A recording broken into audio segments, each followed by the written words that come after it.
que pagar o Zoom, é 100, acho que é US$ 100, um período aí, é um pouquinho É caro. caro, é bem caro. Então não dá para, por enquanto, para mim não.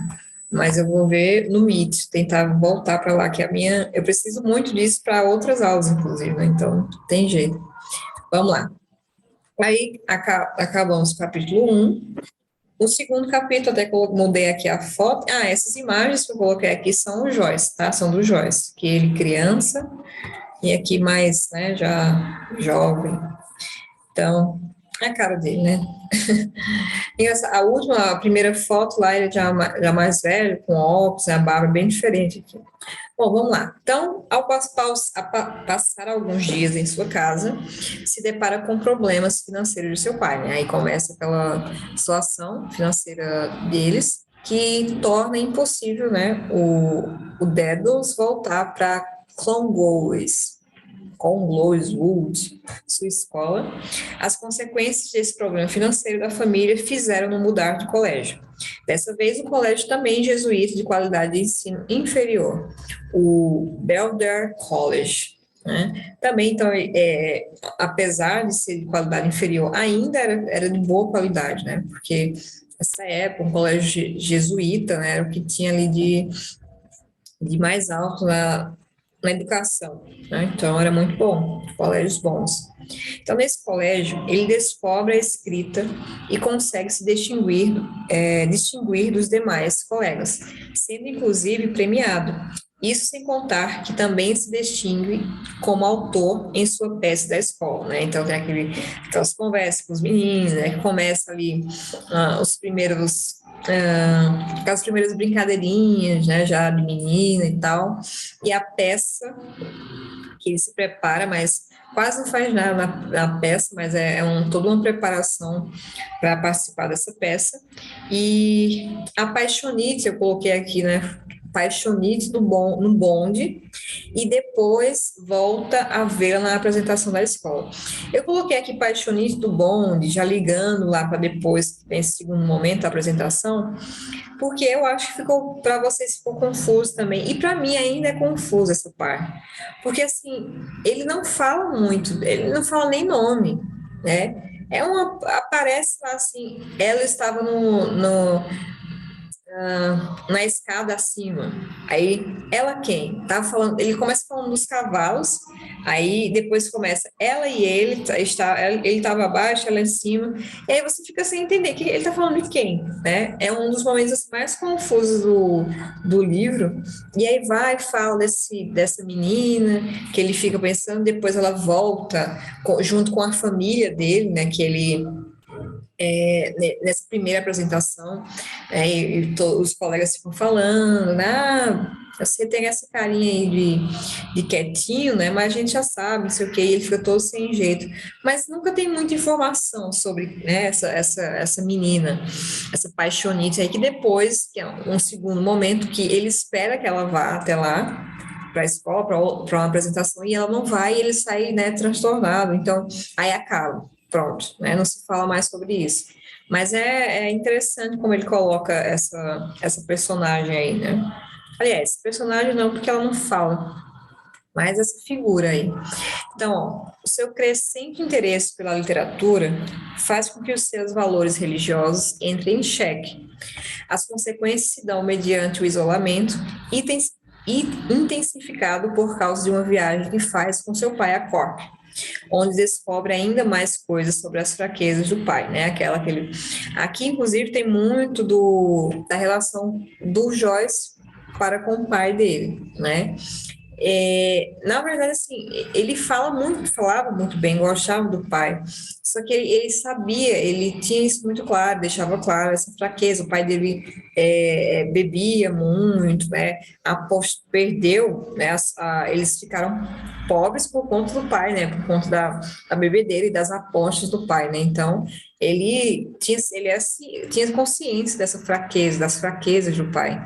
E aí o Dédalus também, né? Ele coloca essa ida nessa cidade, nesse Cork, e mostrando como era o pai, né, a relação, as memórias que ele traz. para trazer um pouco desse pai do Joyce também, como ele era, né? Bom, da infância. Eu coloquei aqui, né, na página 115, pelo menos aqui no meu, dessa edição aqui. Por que a morte da infância? Porque é aquele momento lá que vocês lembram, né, quando aqui, ó, nada animava as profundezas da sua alma, além de uma luxúria fria e cruel, e desprovida de amor. A infância estava morta ou perdida junto com a alma, capaz de alegrias singelas, e ele estava à deriva na vida, como a casca estéril da lua, né? E depois dessa viagem, que ele tá meio apático, né, nessa viagem, nada mexe com ele tá ali, mas nem tá no momento, e é começando esses pensamentos, essa luxúria, essa fria e cruel, como ele coloca aqui, desprovida de amor, né? Então é o começo aí a morte da infância do Daedalus, né?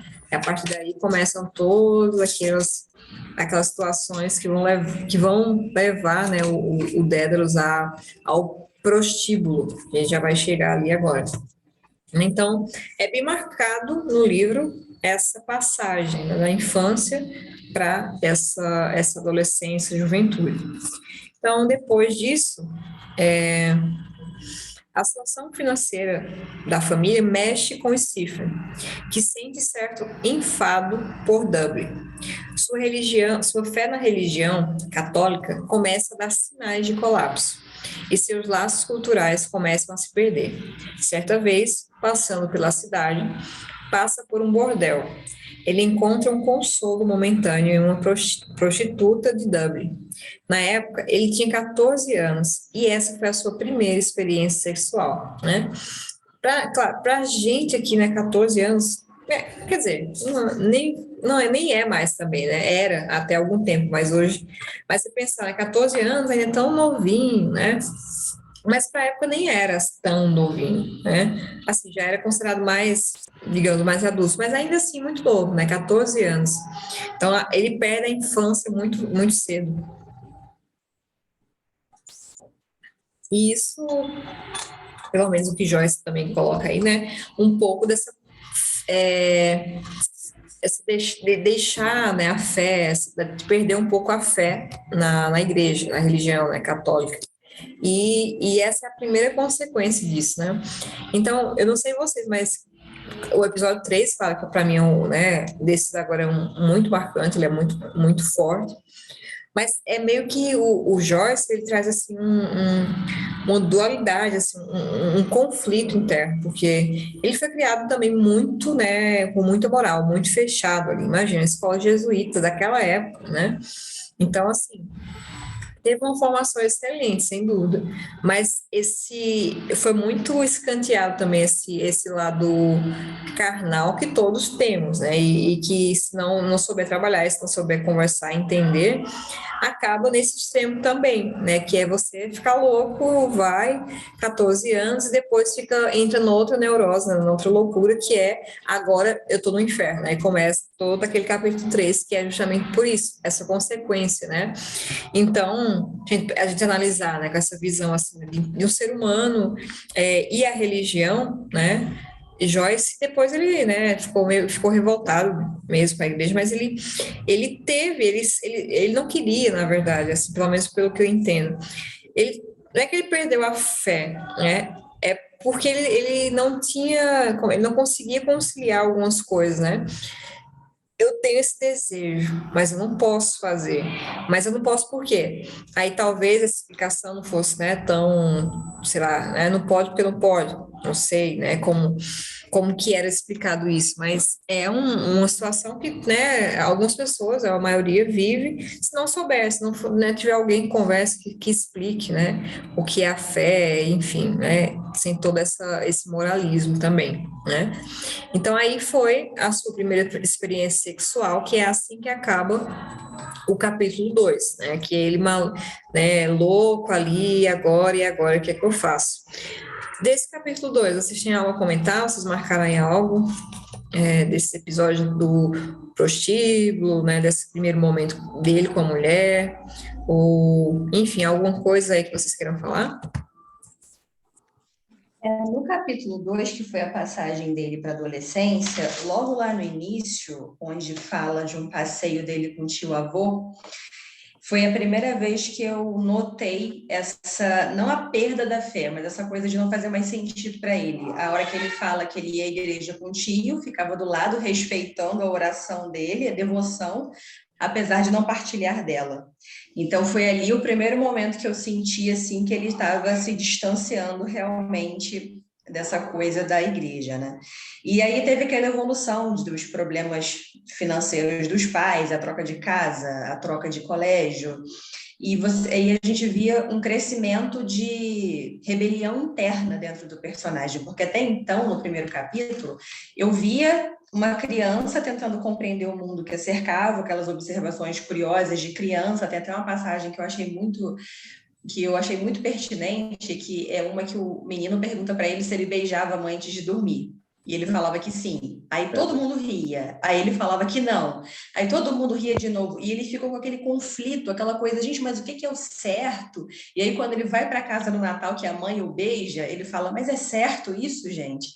Então é isso também que eu usei para meio que justificar a parte onde ele tem a relação com a prostituta e ele cai naquele terror imenso. Ele não sabia diferenciar se um beijo de uma mãe era certo ou errado. Então, ele era uma criança muito inocente.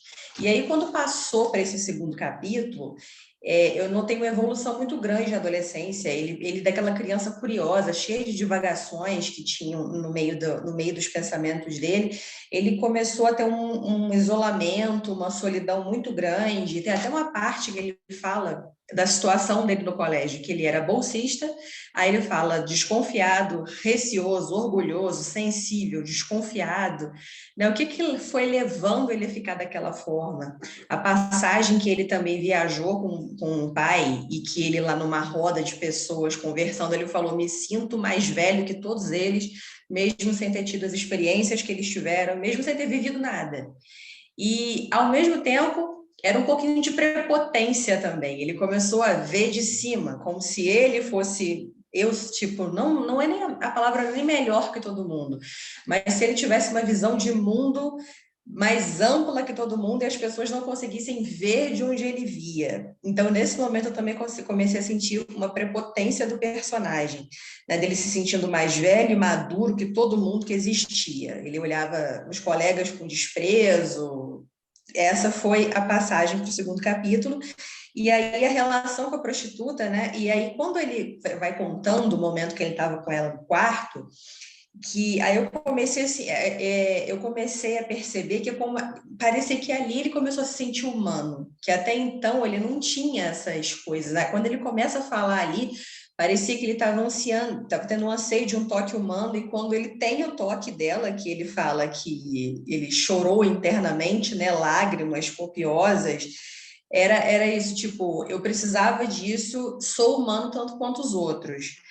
Mas eu achei uma diferença muito grande do primeiro para o segundo capítulo. Foi uma evolução muito grande, uma diferença. Eu não vi essa criança se tornar esse adolescente. E era, né, de quanto criança. Talvez, como é o alter ego do Joyce, talvez tenha sido assim também na vida dele, né? Porque tem uma parte cronológica da vida dele aqui no livro que eu tenho que realmente fala isso, que ele estava nesse colégio de mesmo nome, que de repente o pai dilapidou, né? Dilapidou tudo que eles tinham, aí ele vai para o outro colégio, talvez isso tenha sido a vida dele realmente dessa forma, né? De uma criança muito protegida. Fala-se, a gente sentia no primeiro capítulo que ele sentia muita falta de casa, era como se fosse um lugar perfeito para ele, só que quando ele chegava lá ele via que também não era. Talvez isso foi tirando essa, sei lá, esperança de criança. Tem um momento até que ele fala que ele queria ser mais velho, ele queria ser que nem os outros meninos que eram mais velhos do que ele. E aí ele via que quando fosse chegar mais velho ia ser aquela mesma coisa, igual era no colégio, hipocrisias, injustiças, e talvez ali, já na passagem para a adolescência, ele perdeu toda essa esperança de vida.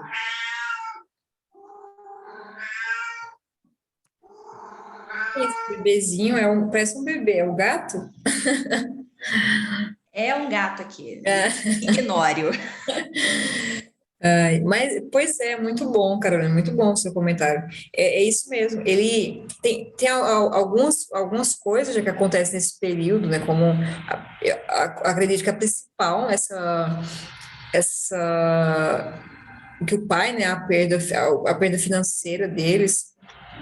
E isso muda, né? Então, mudou a rotina dele, mudou a escola, né? Muda as conversas em casa, os problemas. Então, isso vai trazendo uma realidade para ele que ele não tinha, né? Até então, que ele vivia naquele mundo paparicado, igual a irmã dele fala, né? Tinha tudo que ele queria, ele tinha. Então, ele foi caindo um pouco na real. Mas ainda assim, como você falou, né? Ele era muito assim, ele se achava sempre o esquisitão, né? Ele estava lá na festa infantil, mas não gosto, todas as crianças estavam lá brincando e ele é sempre, não, não tô aqui, mas não tô, queria não estar, não sei o quê, eu vou me afastar, me afastar daqui, né? Então tem muito isso também. Ele tem essa coisa de ser diferente, né? Talvez parta aí desse, como você falou, do Joyce, né? Mas é isso, muda muito, né? Do primeiro para o segundo. E essa mudança que levou a ele fazer isso, mas eu acredito nesse negócio, essa coisa também, né, desse humano, mais humano, né, para ele, mais real, isso é a vida, né? Só que aí o problema é que ele cai nessa vida real, assim, meio despreparado para ela, né? Ele vai aprendendo ali com as coisas e uma delas é essa experiência aí com essa mulher, né? Então, o capítulo 3, né, que é aquele emblemático, começa, né, logo após ter relações sexuais com uma prostituta, Stephen Dedalus submete-se a um retiro espiritual de 3 dias. Durante esse tempo, a culpa e o remorso calam fundo em sua alma. Durante as homilias do retiro, Stephen acredita que o padre Capuchinho, Arnal, estava falando diretamente para ele.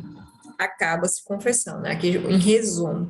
Mas eu coloquei aqui, né, a página 154, porque esse capítulo, assim, ele todo a gente teria que comentar só sobre ele, né? Porque assim, tem passagens, as descrições, né, que eu marquei aqui, deixa eu só achar, as descrições, né, do inferno, do purgatório.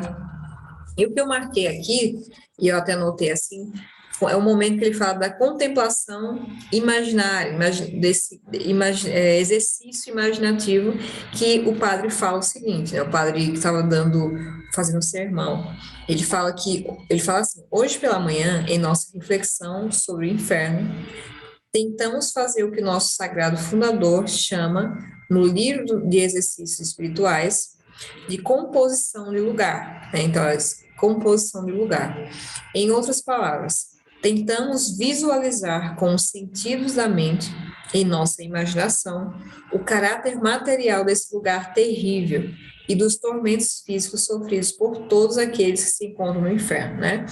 Então, esse exercício, exercício de composição do lugar, né, que o Santo Inácio de Loyola, né, propõe, é um exercício que a gente também deveria usar sempre, né? Por exemplo, lendo, quando você está lendo um livro como esse, qualquer literatura, né? Fazer esse exercício de composição de lugar, né? Você tentar trazer para sua mente, para sua imaginação, desses detalhes, como ele faz no inferno, né? Ali, deixa eu ver se eu marquei algum trecho aqui desses passagens, né, do inferno, do purgatório, né? Eu lembrei aqui, por exemplo, acho que todo mundo já ouviu, ou eu acho que sim, né? Pelo menos para minha época, a minha geração é comum os pais falarem isso, né? Na igreja e tudo mais, falando, por exemplo, da eternidade, né? Como pensar na eternidade. E aí fala da areia, né? A areia do mar.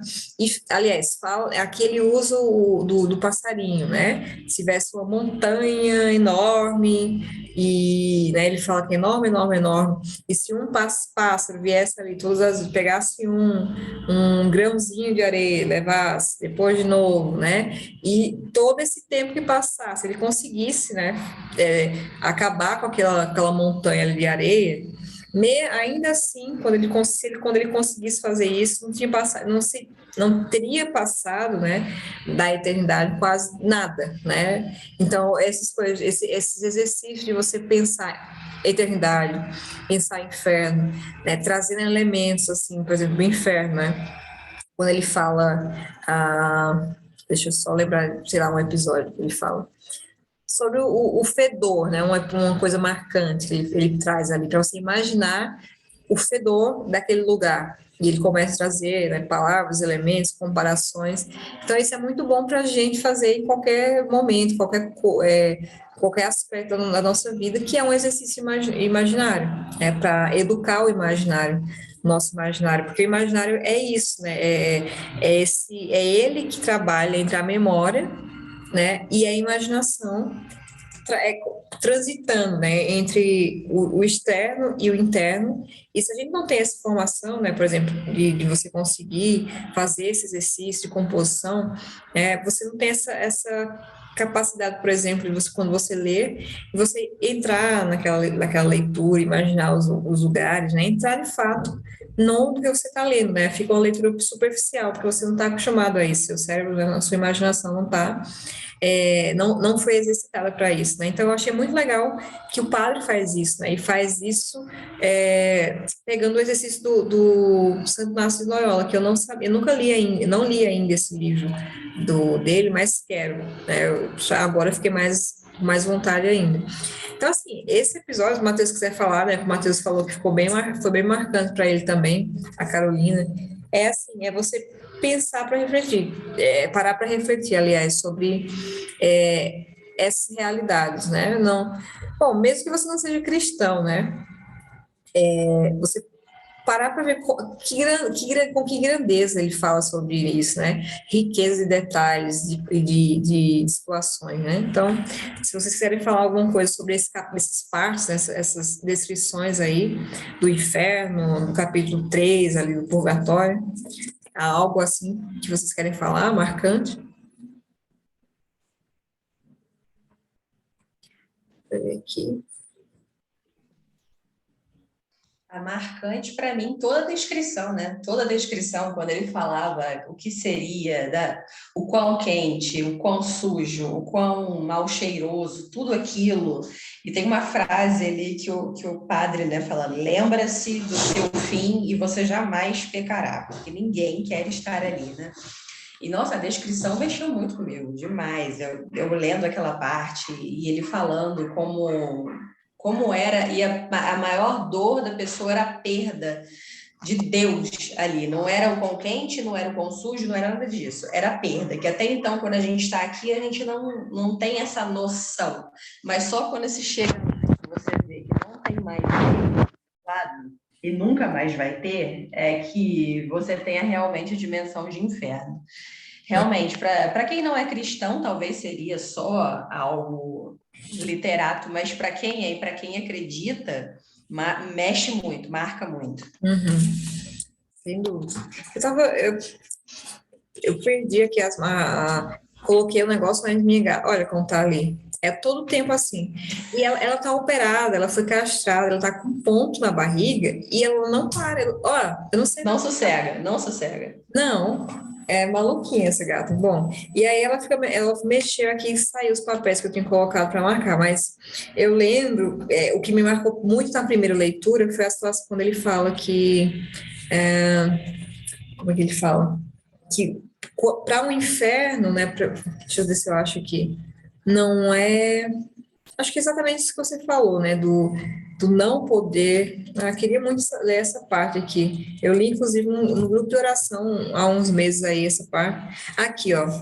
Quando eu falo assim, nessa vida não temos uma ideia clara do que possa ser uma perda, né? O que você falou. Como essa. Mas os condenados no inferno, como tormento supremo, obtêm a compreensão absoluta daquilo que perderam e compreendem que o perderam através dos próprios atos pecaminosos e que essa perda é eterna.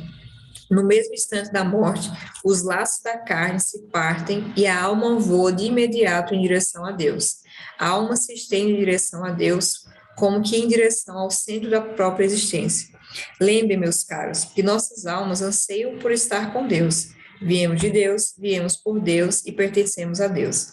Aí ele vai, né? Como poderia ser de outra forma? Ele vai falando, e é essa compreensão de que eu tô aqui porque eu quis, né? Foi eu que fiz isso comigo, não foi Deus, né? Não foi porque Deus quis, fui eu que me levei, me deixei nessa situação, né? Então, é muito interessante esse Eu capítulo. achei forte também a parte que ele fala que a compreensão do pecado que se tem lá. Porque aqui a gente sabe que é pecado. Eu fiz, eu sei. Mas lá você tem a dimensão da mesma forma que Deus tem. Você vê o pecado da mesma forma que ele vê. Então você se sente tão enojado. Então, assim, por que eu fiz isso? Essa coisa momentânea. Ele fala, né? Ou o prazer da carne, ou ter riqueza, ou a vaidade. Ele fala aquilo por que você teve por uma fração de momento, te tirou de estar do lado do Criador, e você tem a dimensão de quanto aquele pecado é ruim para Deus, e ali você sente a perda, essa coisa toda. Eu achei muito forte. A gente às vezes esquece disso. E eu não sei se depois, né, como o personagem continua, também não sei como é que o Joyce, depois na vida dele, como ele ficou em relação a Deus, mas por ele ter talvez feito parte de colégios jesuítas a vida inteira, ele tem essa noção tão grande de religiosidade, consegue passar isso dessa forma tão profunda. É, ele, o, o Joyce, ele fica revoltado, né? Ele vai, depois volta, mas depois é, revolta, não sei como foi, né, no final da vida dele e tal, né, espero que tenha voltado.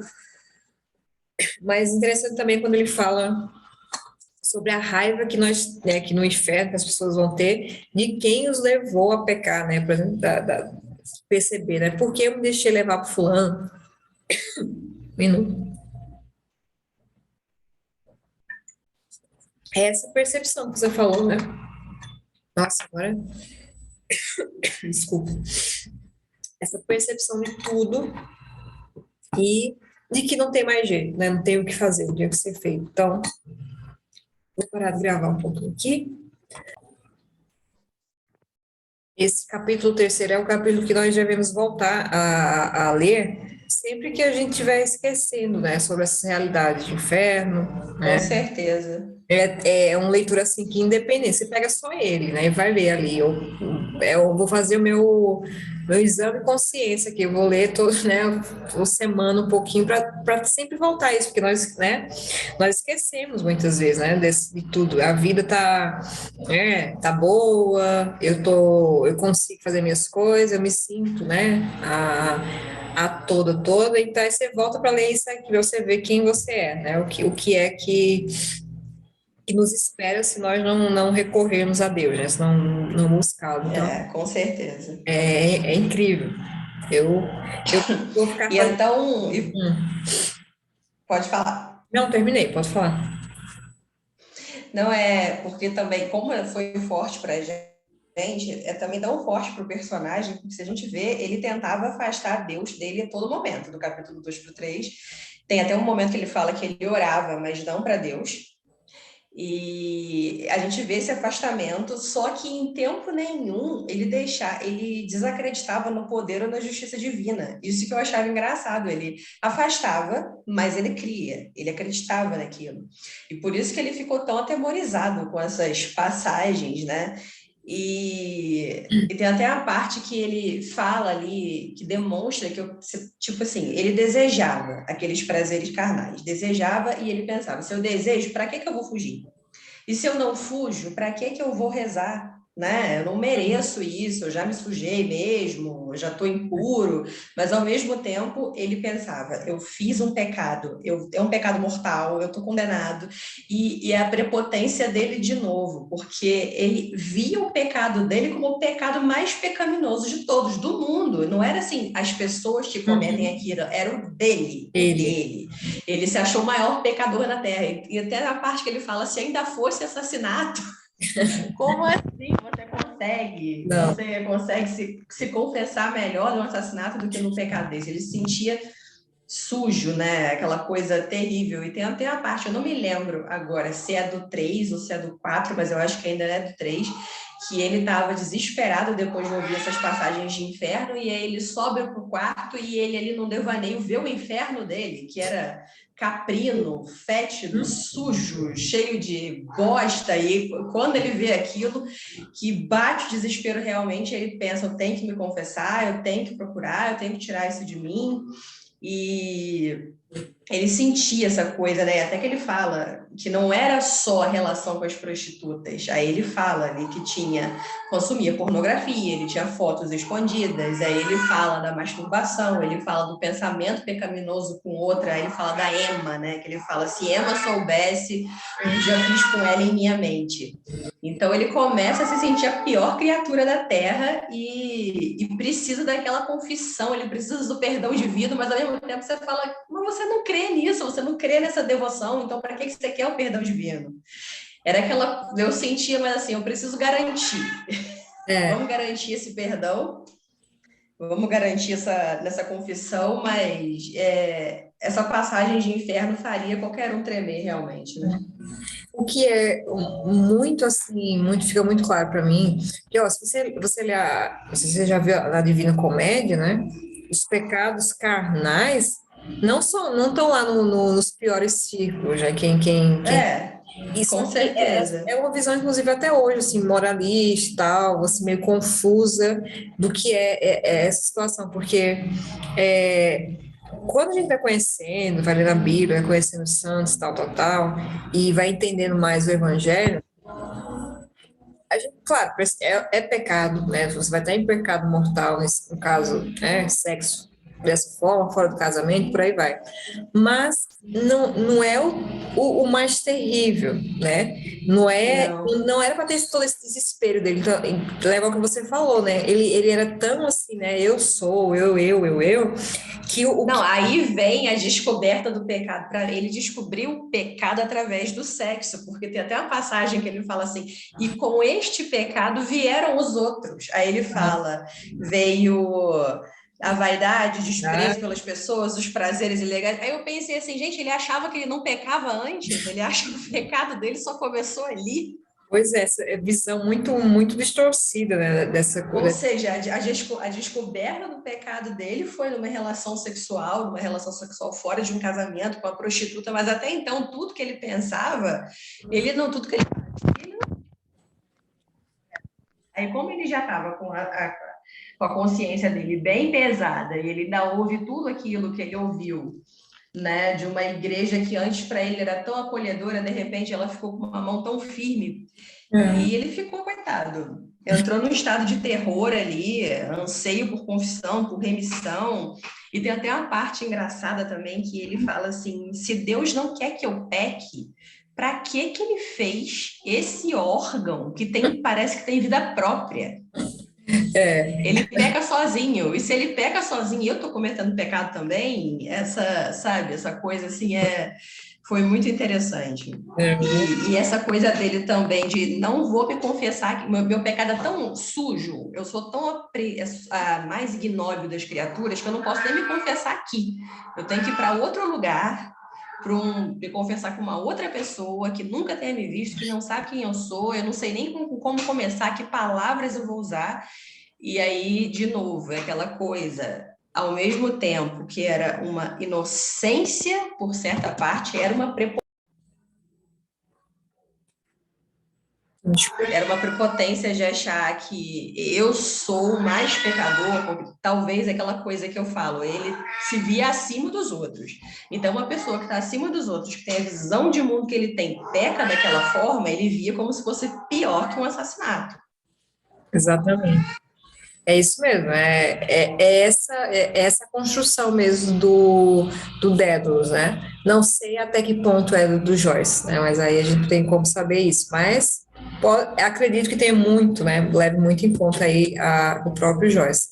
Então, o nosso tempo aqui está acabando de novo, então acho que nós já comentamos, são só esses 3 primeiros capítulos, né? Então a gente pode deixar para próximo sábado agora. para encerrar no capítulo 4 e 5. E aí a gente conversa melhor. Espero estar com um local que eu consiga, né, sem cortar mais. Então, muito obrigada, Carolina, muito obrigada, Matheus. E a gente vai Obrigada. Gente, o Matheus não falou, acho que eu falo muito, não deixei ele falar, Não, mas coitado. o Matheus sempre fica assim, né? Calado, às vezes ele fala mais comigo no começo da aula, antes de começar, na verdade, do que durante a aula. Mas então, vejo vocês sábado, se Deus quiser, tá? Um abraço. Com Deus.